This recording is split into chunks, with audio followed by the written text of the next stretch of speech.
Goodness gracious, okay. Hi, I'm Tricia McCannon, the Mysteries Expert, and welcome to the next exciting installment in our series about the mysteries. In this particular presentation, we're going to talk a little about the multidimensional nature of reality, the multidimensional levels, and the very exciting subject of angels and spirit guides. Now, certainly angels have long been the source of a great deal of curiosity for human beings, for mortals, for mystics, for scholars, for philosophers, for theologians, for thousands of years. And we want to say that as a clairvoyant, I'm a clairvoyant who's done over 6,000 readings for people all around the world. Let me assure you that all of us come in with spirit guides. All of us come in with angels. So this is actually the reassuring news. As someone who's had the inner sight since I was a child, when I was little, like 7, 8 years old, I began to actually see little divas in the forest, and divas are like kind of guardian angels to the plant kingdom. And I grew up across from a great wood, and after a while, this larger angel came to see me. This was the forest angel, as he explained to me that he was sort of over all those divas.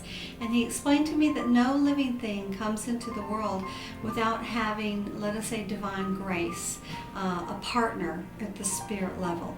And many times these spirit guides, angels, muses, fairies, ancestral spirits, power animals, masters, and divinity energies are in fact that very thing. They are our spiritual allies. Now, some of them exist at this dimensional level, but most of them exist in the 4th dimension, or in the 5th dimension, or even up into the 6th dimension. As I've spoken in one of the earlier installments of the videos, let us work with a grid of 12 dimensional planes. 12, 11, 10, 9, and 8 are what the ancients teachers called the higher worlds. These are the worlds beyond time and space. These are worlds it's hard for us living here in this mortal world to even begin to conceive of. But then there are the time-space matrix, which is 7, 6, 5, 4, 3, 2, 1.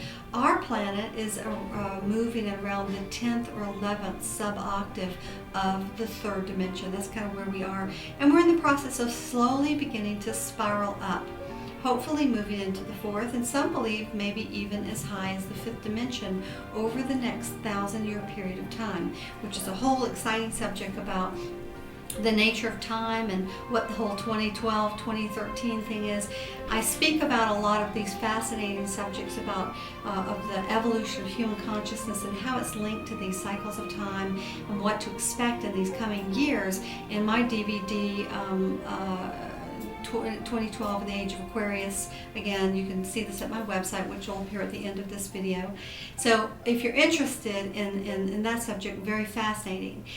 However, here we are, multidimensional levels, 12 dimensional levels, and 12 sub-octaves. In other words, there are 12 sub-octaves to every one of these 12, making for that classic 144 we hear so much about. 1 plus 4 plus 4 equals 9.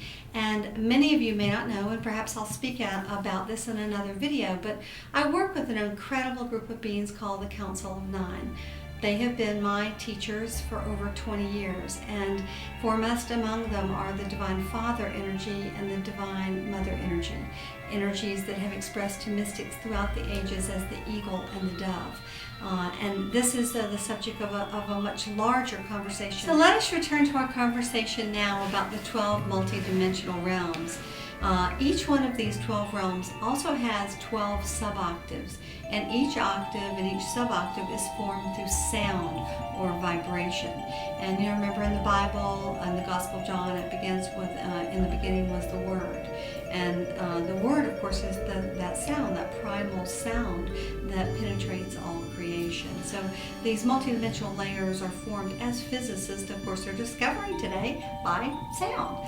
And from the photons, phonons, as they call them, I think that's just so great. The phonons, the sound waves, become the light waves. They become the photons.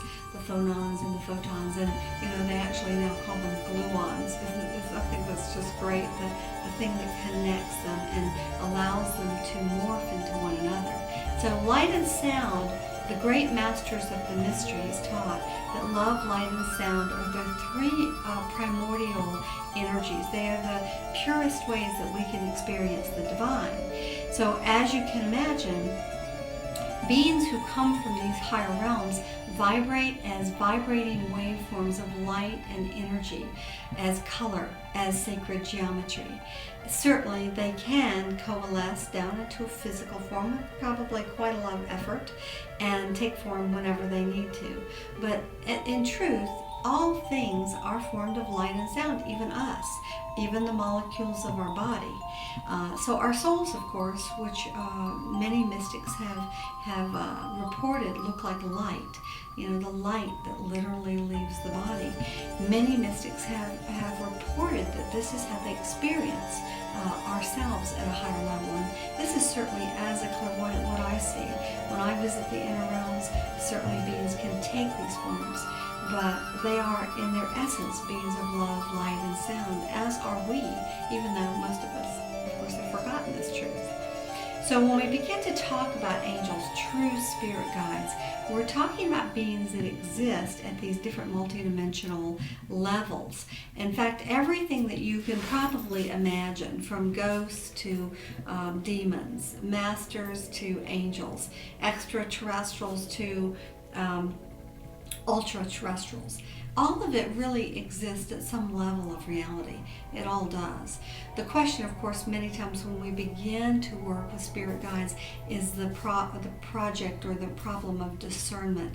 So one of the things I always teach my students, and this is very important for those of you listening, if you're interested in connecting with your spirit guides, and I talk about this, as I said, in a lot of my DVDs, if you are interested in that, the first thing is to connect with the highest light you can possibly conceive of, because this is your protection. For me, it's the Christ energy, because I happen to think he's, fabulous. I love him. I think Jesus was really just, the light, as he said, the light of the world. So however you want to connect with it, Buddha, the Ein Sof Or, that's a Jewish name for the limitless light, Sabaoth, Adonai, which is words for Lord or the highest heaven. There are many different words for whatever this highest light principle really is. But my suggestion is that you first and foremost connect with this. Pull it down around you in 360 directions and all dimensional levels. Set a cocoon of white gold light around yourself, and then invite in your spirit guides. Invite in the highest level beings that you yourself can work with. As I talk about in my presentations, there are many different kinds of spirit guides. All of us, as I've said, come in with angels, but some of us come in with other kinds of guides, and I talk about this in the Dialogues with the Angels book that I write about, and also in the Connecting with Your Spirit Guides. There are, for some people, a group of angels you might call muses. I love the muses. The muses are great. They're always female. They're angels of creativity, and their greatest joy is to inspire.